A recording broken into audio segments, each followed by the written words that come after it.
তেলিয়ামুড়া মহকুমার অন্তর্গত কৃষ্ণপুর বিধানসভা কেন্দ্রে পানীয় জলে তীব্র সংকট দেখা দিয়েছে। এলাকার বিশাল সংখ্যক জনজাতি সম্প্রদায়ের মানুষ দীর্ঘদিন ধরে এই সমস্যার সম্মুখীন হলেও এখনও পর্যন্ত কার্যকর কোনো সমাধান হয়নি। কাকড়াছড়া এডিসি ভিলেজের অন্তর্গত হাজরাপাড়ার প্রায় 2 শতাধিক পরিবার এখনও পানীয় জলের জন্য একটিমাত্র রিং কুয়ার উপর নির্ভরশীল বলে জানিয়েছেন এলাকাবাসী। কিছু এলাকায় সরকারি জল সরবরাহ ব্যবস্থা থাকলেও তা প্রয়োজনের তুলনায় অপ্রতুল এবং অনিয়মিত, ফলে বাধ্য হয়ে অনেকেই ছড়ার জল জমানো কিংবা পাথর চোয়ানো জল ব্যবহার করতে বাধ্য হচ্ছেন, যা স্বাস্থ্যসম্মত নয়। বিদ্যুৎ কন্টিনিউ মানে কারেন্ট থাকে না, কারেন্ট থাকে না। এটা লাগিয়া আপনারা আমি জানাই, আপনারা কিন্তু সবাইতে মানে প্রচার কইরা দিতে পারলে আপনারা খুবই ভালো।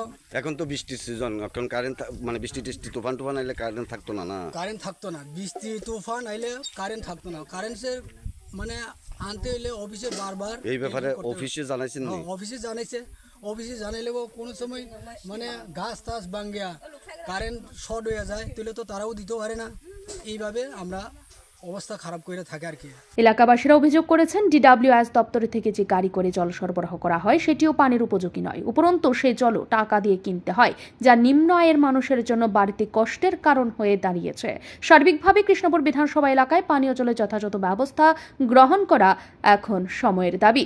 স্থানীয় বাসিন্দারা দ্রুত এই সমস্যার সমাধান চেয়ে সরকারের হস্তক্ষেপ কামনা করছেন। ব্যুরো রিপোর্ট, ঋদ্ধি নেটওয়ার্ক।